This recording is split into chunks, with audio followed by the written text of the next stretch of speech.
We've officially abandoned posh tasting rooms and studio lighting, traded them in for two wheels to pedal the untamed backroads of Portugal's Alentejo. Because this isn't just another wine region, it's Europe's last wild wine frontier.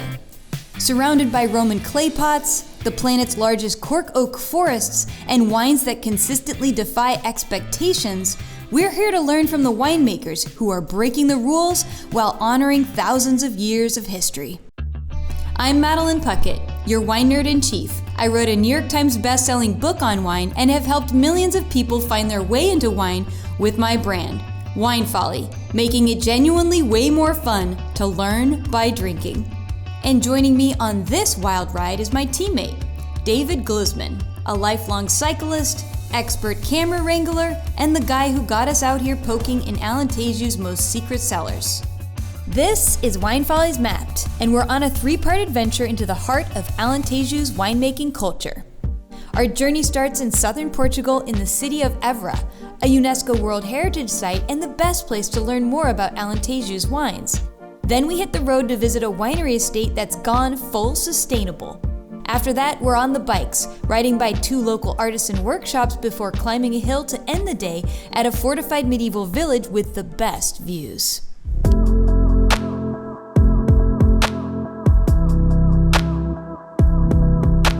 The Rota dos Vinhos Alentejo is the perfect place to learn about and taste the region's wines. We're also meeting several winemakers here. This doesn't smell like anything I've smelled before.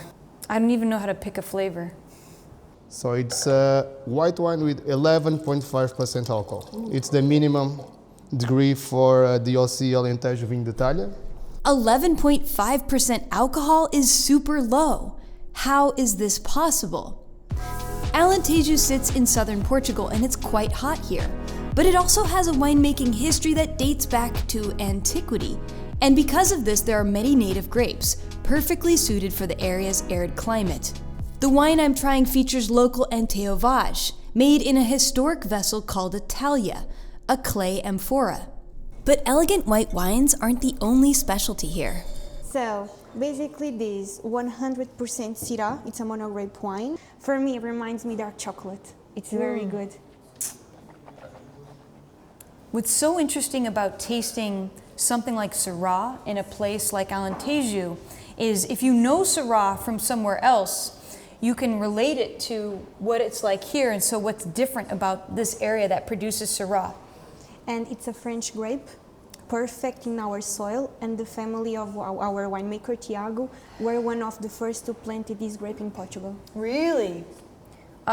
It's an amazing wine. What I like about it is such an amazing amount of extraction, so you're definitely making a high quality wine here, but it's a play between fruitiness, floral, and savory qualities. I get a little bit of black olive.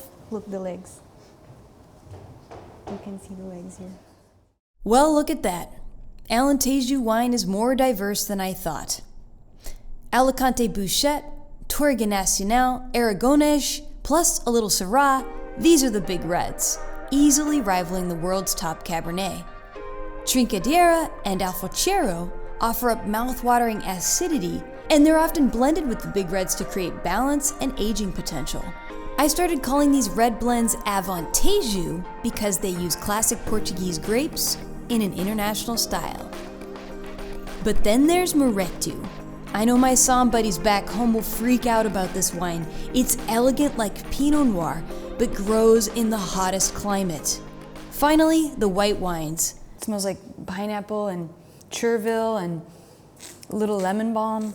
Most notably Arinto and Antão Vaz. Arinto is Portugal's answer to Chardonnay. It can be light, rich, aged in oak, inox, and it has so much age-worthy potential. Antão Vaz, on the other hand, is something distinct.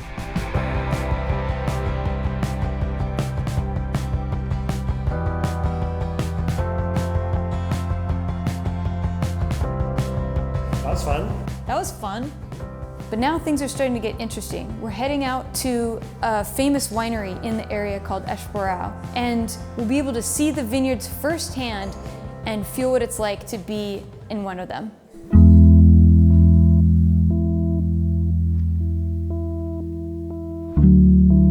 I think it's good to go back around almost 20 years when we start the conversion to organic, and that is something that now we have all the property, 2,000 hectares certified as organic, and it is something that for us it's really important because it changed completely the way that we produce nowadays and even the culture of the company. First we'll see the vineyards that we planted in 2011, that is an amphorographic field, okay, and then we'll go to a new vineyard too that we planted in the last 3 years that is completely immersed in what we believe is the natural ambience and ecosystem in here.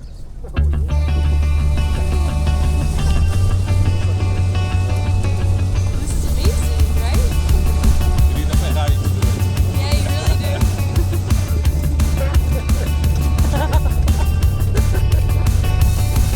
And so in here, it's the amphorographic field where we have each of these rows are a different variety.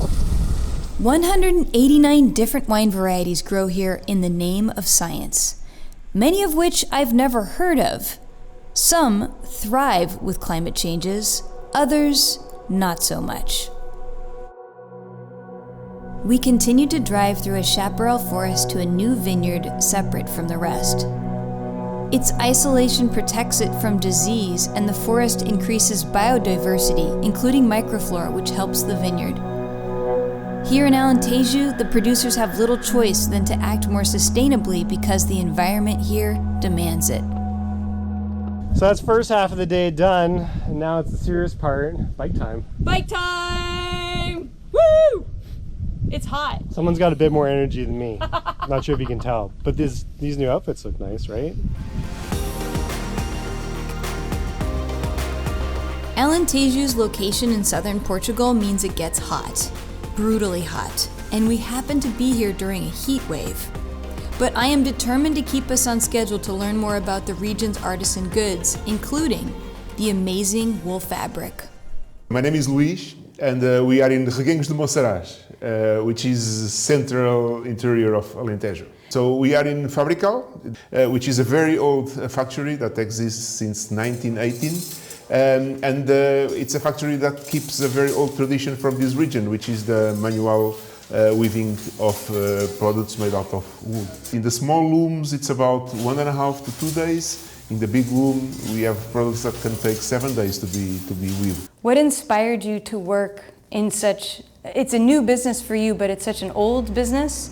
What is the inspiration behind this company for you? Well, for me, it's more like a second life. Of course, it's a completely new business. I'm coming from a completely different sector. And we got together here because basically we fell in love with this activity, with this art, because for us this is a art. And this is basically what inspired me. So having a second life, so to say, and also being able to support something that has such an important significance for this region. Yes. Artisans working 100-year-old looms and 200-year-old amphoras still making wine. It's clear now, the Alentejano see value in heritage.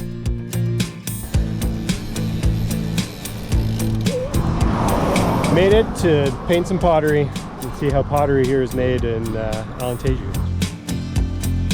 This is Rui Patalim. He learned how to make pottery at age 7 here in Carval, Alentejo's pottery capital. Each piece is handmade and dries slowly outside using the power of the sun. And that means summertime is the busy season.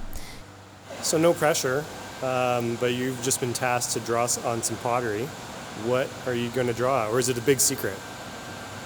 You know, the one thing I know how to draw well, bottles and glasses, man. Grapes. I think I'm going to do what I know how to do best. We've got Portugal, there's Alentejo, and all the major grapes, Moreto, Trincadeira, Antão Vaz, Alicante Bouchette. Let's see what Mom thinks. I have to admit I was super proud of the design and excited to show Rui and Rui's mom since she would be painting it. She's just like, all right, I'm on it. Like no reaction. Rui's mom went right to work painting in the design. No bones about it. I hope it turns out well.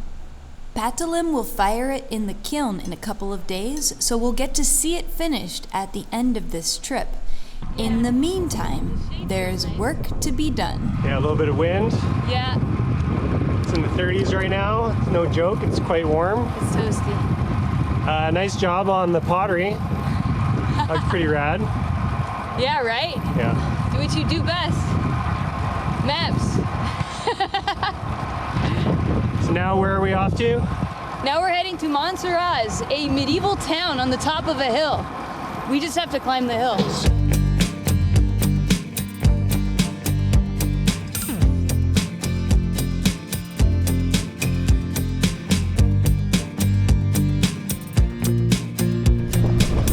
Nice breeze. Oh, feels so good. What surprised you today? Wow, actually more than I thought. One, the people here are awesome. They're super passionate about their place, Portugal. They're really proud. And one, the wines have all been excellent, really good. That's not a surprise, so I'm actually validated by the fact that wine's been really good. I loved seeing all the vineyards today with just full of grasses and flowers everywhere. It's a sign that it's a much more sustainable farming methods being generally used here, with just grasses growing like crazy. It's probably organic or beyond organic, and it's everywhere. That was a really positive thing for me to see. Tomorrow is a very special day because we go to a part of Alentejo that is growing very ancient grapes and making wine in the old way, and we get to really dive into it. In fact, we found someone, the only person in the world who is still making tahl-yah. And we don't know what it's gonna be like, but I'm excited to find out. Stay tuned to Wine Folly. Our next adventure takes us deeper into Portugal's Alentejo, where we learn by drinking. Until next time, happy tasting. Peace out.